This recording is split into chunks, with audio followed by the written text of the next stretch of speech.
रविवार की जब प्रदोष पड़ती है तो शिव बेलपत्र के पेड़ के नीचे निवास करते हैं। रविवार की अगर प्रदोष पड़ जाए, कौन से दिन? रविवार की प्रदोष के दिन ये प्रयोग अवश्य कर कर देखिएगा। ज्यादा बार नहीं करना है, केवल एक ही बार करना, बाबा स्वयं कृपा करेगा। अपने मंदिर में, अर्थात अपने घर के पास कोई मंदिर हो, शिवालय हो, देवालय हो, जहां शंकर भगवान विराजमान हो, शिवलिंग हो, ऐसी जगह पर अवश्य करें। हमें कहीं दूर जाकर ये प्रयोग नहीं करना है। अपने शिवालय, अपने जो घर के आसपास में शिवालय हो वो। एक बेलपत्र अशोक सुंदरी वाली जगह, अब उसको अशोक सुंदरी की जगह पर भी चढ़ाने का तरीका क्या है? ये शिवलिंग है, ये जलाधारी है, ये जल बहता है, बीच में जो मोटी सी लाइन है वो अशोक सुंदरी का स्थान, ये जो भाग है षडानंद कार्तिकेय गणेश जी और कार्तिकेय जी का। जलाधारी मतलब माता पार्वती जी का हस्त कमल, शिवलिंग मतलब भगवान शंकर का स्वरूप। ऊपर से जो बूंद बूंद पानी इस पर गिरता है वो शंकर भगवान की 5 लड़कियां, जया, विषहरा, शामली बारी, दौतली और देव। शिव जी की 5 लड़कियां ऊपर, एक लड़की शंकर भगवान की 6 नंबर की अशोक सुंदरी उनके चरणारविंद के पास, उनके गणेश, षडानंद, कार्तिकेय के मध्य में।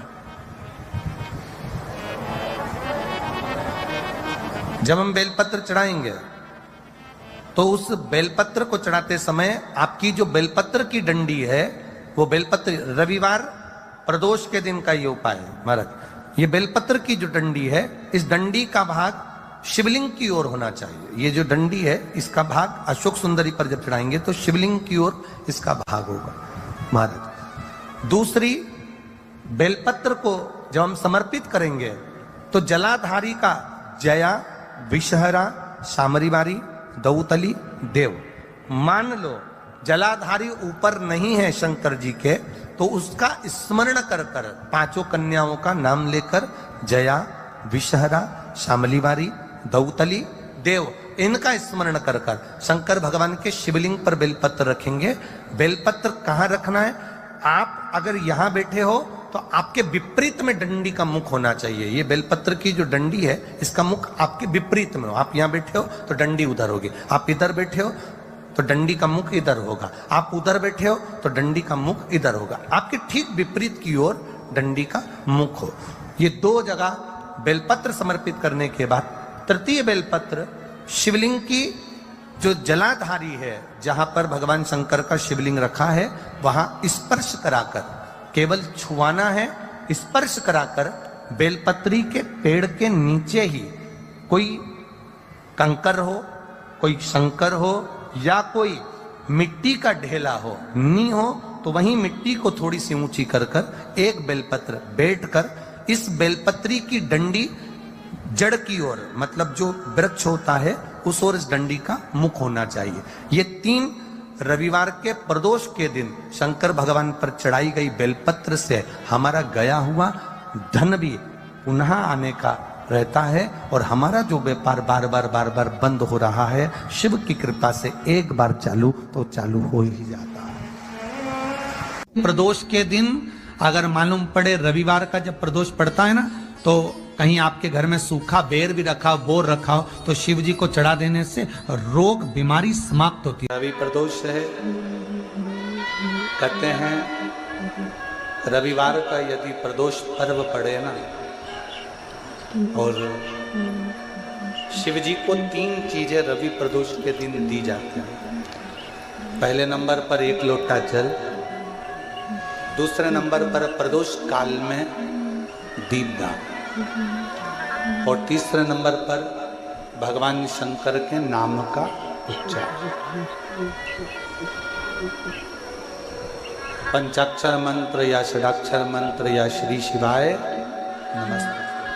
जिस दिन रविवार की प्रदोष पड़े उस दिन एक लाल वस्त्र में पीली सरसों रखकर और उसके अंतर्गत कुछ भी एक, या तो बमूल का कांटा ना मिले तो गुलाब का कांटा ही उसके अंतर्गत रखें, और उसको शिव मंदिर का स्मरण कराकर शंकर भगवान का नाम लेकर रू भैरव। तो शिव पुराण कह रही है कि उस सरसों को, कांटे को, रूरू भैरव का नाम लेकर जिस व्यापार जो नहीं चल रहा है, दुकान जो नहीं चल रही है, तो दुकान के सामने उस व्यापार के सम्मुख में उसको जला दिया जाता है। ये करा जाता है रवि प्रदोष के बाद। कौन से प्रदोष? रवि प्रदोष। जो सुख का भान कराते हैं, व्यापार की उन्नति के लिए, समृद्धि के लिए, लक्ष्मी के लिए इसका प्रयोग किया। तो 12 महीने की शिवरात्रि नहीं कर पाता और 12 महीने शंकर जी का पार्थिव लिंग का पूजन नहीं कर पाता, मात्र एक शिवरात्रि के दिन भी अगर वो पार्थिव लिंग का पूजन कर लेता है तो पूरे वर्ष की शिवरात्रि का फल उसको एक बार में ही प्राप्त।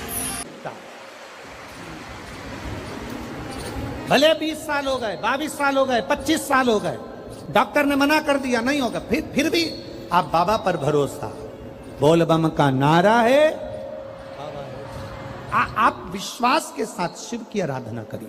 गाय, देसी गौ माता का दूध, मक्खन, घी, ये हमारे मिट्टी के अंदर मिलाकर जब हम शिवलिंग का निर्माण करते हैं तो हमारा वंश बढ़ता।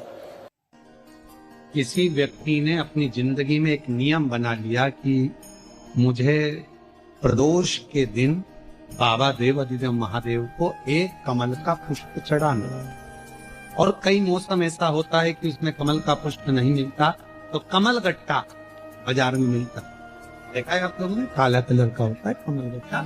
एक कमल का गट्टा भी यदि देवाधिदेव महादेव को, यदि कोई कितना भी दरिद्र है, कितना भी गरीब है, उसका कोई व्यापार नहीं, कोई व्यवसाय नहीं, कोई नौकरी नहीं, कोई चाकरी नहीं, कितना भी परिस्थिति से मारा हुआ व्यक्ति है, अगर उसने प्रदोष नियम बना लिया, प्रत्येक 12 महीने का मैं नियम लेता हूँ और पूरे 24 प्रदोष मैं बाबा को कमल का, जिस समय पर कमल का पुष्प मिल जाए उस समय पर कमल का पुष्प चढ़ाओ, ना मिले तो कमल गट्टा चढ़ाओ। पर जिसने प्रदोष का नियम बना लिया, एक साल पूरा नहीं होगा और मेरा बाबा उसका हाथ पकड़कर उसको मंजिल तक पहुंचाना होगा। इतना भी दरिद्र, इतना भी दरिद्र। ये लोमश ऋषि की कथा कहती है, ये लोमश बाबा का चरित्र कथा, कितनी भी गरीब परिस्थिति क्यों ना हो, कितना भी दरिद्रपन क्यों ना हो, कुछ नहीं घर में, प्रदोष काल का दीप, प्रदोष काल की आराधना, प्रदोष काल की साधना और प्रदोष काल में परमात्मा का लिया गया नाम हमारे करोड़ों करोड़ों करोड़ों करोड़ों पुण्य को प्रबल कर देता है और हमारे पाप को छिन्न कर देता है। हमारे पाप प्रदोष के समय पर अगर मान लो कोई भिखारी से भिखारी व्यक्ति भी है जो ठेला चला रहा है, उसके पास में खाने के लिए कुछ नहीं है, फटे कपड़े पहन रहा है, उसकी जिंदगी में कुछ भी नहीं बचा और कर्जे में लदालूम हो गया, एक चावल का दाना अगर वो प्रदोष के दिन, प्रदोष काल में शाम के समय पर शंकर के शिवलिंग पर चढ़ा देता है तो 3 या 4 प्रदोष में उसका कर्जा चूकना प्रारंभ हो जाता है। प्रदोष का विधान। परमात्मा पर भरोसा करने वाला और प्रदोष का व्रत करने वाला कभी खाली झोली लेकर नहीं जाता, याद रखना। जिसने परमात्मा पर भरोसा करा है और जिसने प्रदोष का व्रत करा है उसको शिवजी ने आज नहीं तो कल, कल नहीं तो परसों दिया है। जिसने बाबा पर भरोसा करा, जिसने सोमवार, पशुपतिनाथ ऐसे व्रतों को जो धारण करता है, कोई 16 सोमवार करता है, कोई पशुपति व्रत धारण करता है, कोई प्रदोष व्रत करता है, कोई सोमवार की अष्टमी का व्रत करता है, जो मांगा देगा, थोड़ा देर कर सकता पर देने में। पर जीवन में एक बार प्रदोष का व्रत मौका मिले, जिस कामना से जिस दिन का भाव आपके मन में आए कि मुझे रोग से मुक्ति पाना है तो ये प्रदोष मुझे करना है, मैं और रोग मुक्ति के लिए हम मंगल, जो भी आपके मन में आ रहा है, संतान प्राप्ति के लिए शनिचरी प्रदोष, आप उसका स्मरण करें। फिर लिखा शिव महापुराण में, बड़ा सुंदर लिखा वेद व्यास जी ने, मान लो आप प्रदोष का व्रत नहीं कर सकते, आप अगर व्रत नहीं कर सकते तो प्रदोष के दिन, प्रदोष काल में शाम का समय सूर्यास्त का कुछ पल, कुछ घड़ी के पहले से लेकर बाद तक का प्रदोष काल के अंतर्गत आप शंकर जी के मंदिर में जाकर 1 लोटा पानी, 5 बेलपत्र भी अगर समर्पित करते हैं तो संपूर्ण प्रदोष का फल आपके भाग्य में सफल हो जाए। मेहनत आपको करना है, श्रम आपको करना है, आपको लगाना, और बेलपत्री और कनेर का पुष्प शिव चालू करो, प्रदोष चढ़ाना। महीने में जो हर महीने शिवरात्रि आती है, मैं महीने की हर महीने जो शिवरात्रि आती है उस शिवरात्रि पर अपने गमले में, घर में जो मिट्टी हो, गमले में मिट्टी हो, पेड़ पौधे की जो मिट्टी हो, अपने गमले की ही मिट्टी को वहीं पर ऊपर उठाकर उसी गमले के अंदर शिवलिंग बनाकर वहीं पर पूजन कर कर वहीं पर उसका विसर्जन कर दूंगी। उसका भी जो पुण्य है उतना ही मिलेगा जितना पार्थिव शिवलिंग के पूजन का। कोई नियम बना लो कि 1 महीने में 1 बार मुझे पार्थिव बनाना। कोई नियम बना लो मैं 3 महीने में 1 बार पार्थिव बनाऊंगी। कोई नियम बनाओ कि मैं 6 महीने में 1 बार पार्थिव बनाऊंगी। कोई नियम बना लो कि मैं साल भर में 1 बार जो सावन के महीने में शिवरात्रि आती है, जैसा आप लोग सब ऑनलाइन बनाते ही हो, पार्थिव का निर्माण करो। एक संकल्प अपने भीतर।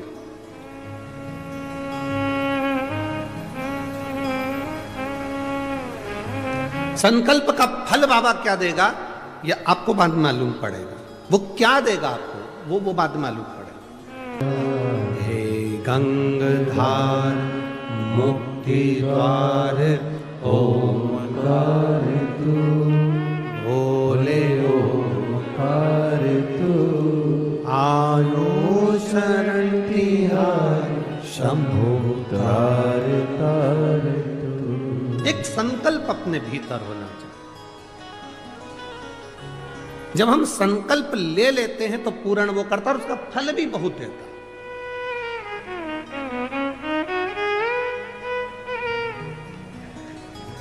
अगर ये संकल्प नहीं ले सकते तो दूसरा संकल्प लो। महीने में 1 बार बेलपत्री के वृक्ष के नीचे जाऊंगी और बेलपत्री के वृक्ष के नीचे जल चढ़ाकर आऊंगी, जिससे बेलपत्र के वृक्ष की छांव मेरे मस्तक पर पड़े। कहते हैं एक बेलपत्र के वृक्ष में 33 कोटि देवी देवताओं का निवास होता है। जब एक बेलपत्र के वृक्ष के नीचे हम जाते हैं तो ये समझ लें कि 33 कोटि देवी देवताओं की छत्र छाया में हम पहुंच गए। 33 कोटि देवी देवताओं की छत्र छाया में हम पहुंचे। ये भाव अपने भीतर प्रकट करो। 33 कोटि देवताओं का आशीर्वाद हमको मिल रहा है। उनकी छत्र छाया में हम पहुंचे, उनका आशीर्वाद हमको प्राप्त हो रहा है।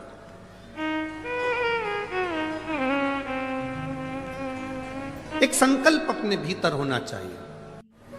कितना भी बेटा क्रोधी हो, जिद्दी हो, चाहे अपशब्द कहने वाला बेटा कितना भी जिद्दी हो, कितना भी क्रोधी हो, गलत संगत पर भी चल रहा है, तो निवेदन है शंकर के मंदिर में लाल चंदन और शहद इन दोनों को बेटे का हाथ लगवाकर, जो गलत संगत में जा रहा है, क्रोध कर रहा है, चिड़चिड़ कर रहा है, बेटे से लाल चंदन और शहद का लेपन शिवजी के शिवलिंग पर जरूर करवाओ। शिवरात्रि के 12 महीने की कोई सी भी शिवरात्रि पर कराओ। पर नसों में तकलीफ रहती है, लोगों को गठिया का दर्द रहता है, गठिया बाय हो जाती है, उसके लिए भी हमारे यहाँ शास्त्र कहता है, शिव महापुराण की कथा कहती है कि बेल का जो फल होता है वो 12 महीने शिवरात्रि आती है।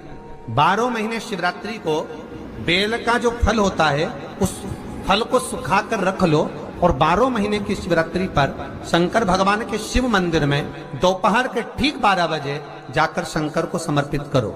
1 लोटा पानी चढ़ा दो, बेलपत्र समर्पित कर दो, उस बेल के फल को उठाकर लिया और उस बेल के फल को उठाकर उसका थोड़ा सा भाग अपने भोजन में या आहार में उसको ग्रहण करना प्रारंभ कर दो। बस थोड़ा सा।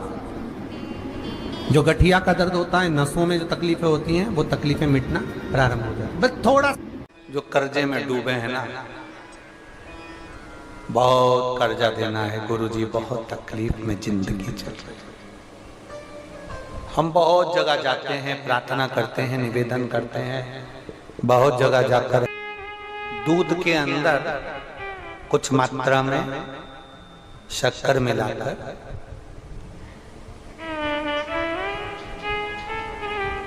कुछ मात्रा में शक्कर मिलाकर दूध के अंदर एक बेलपत्र बाबा देवादिदेव महादेव को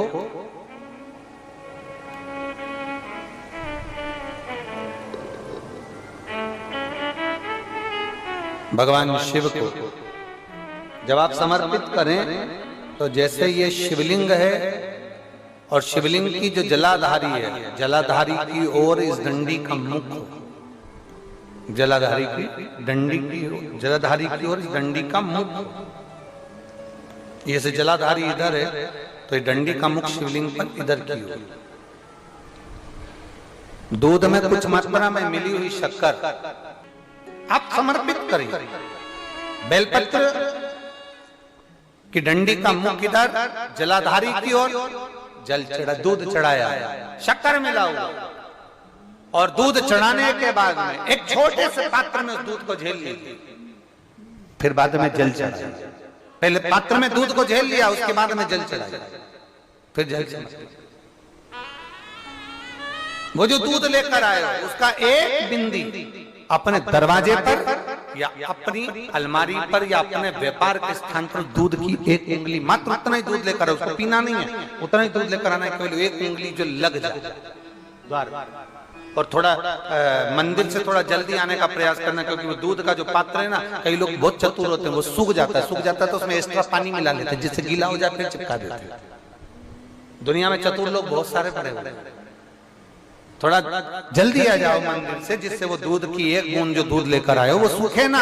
उस दूध की एक बूंद भी अगर आपने 5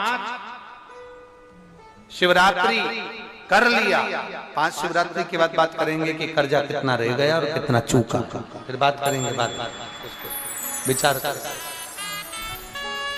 वो शिव औघड़ी है, शंभु औघड़ी है।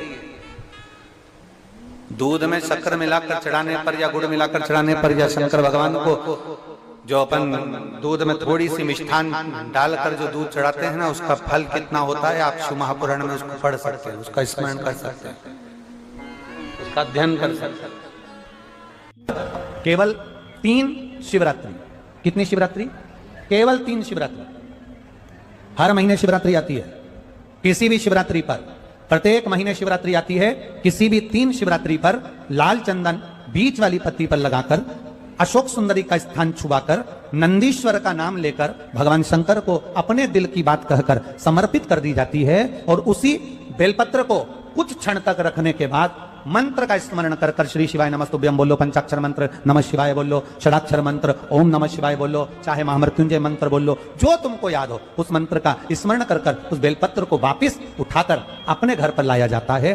3 शिवरात्रि अगर दिल से कर ली जाए तो कैसा भी विवाद चल रहा हो, प्रशासनिक कैसे भी झमेले चल रहे हो, वो सुलझ जाते हैं, उसमें हमें राह मिल जाती है।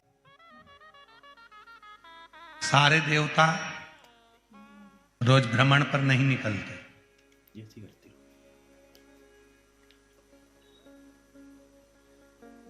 33 कोटि देवता में केवल एक देवता है देवादिदेव महादेव, जो प्रतिदिन प्रदोष काल में, प्रदोष काल में शाम के समय अपनी अर्धांगिनी मां पार्वती जी के साथ भ्रमण पर निकलते हैं अपने भक्तों का दुख मिटाने के लिए। प्रतिदिन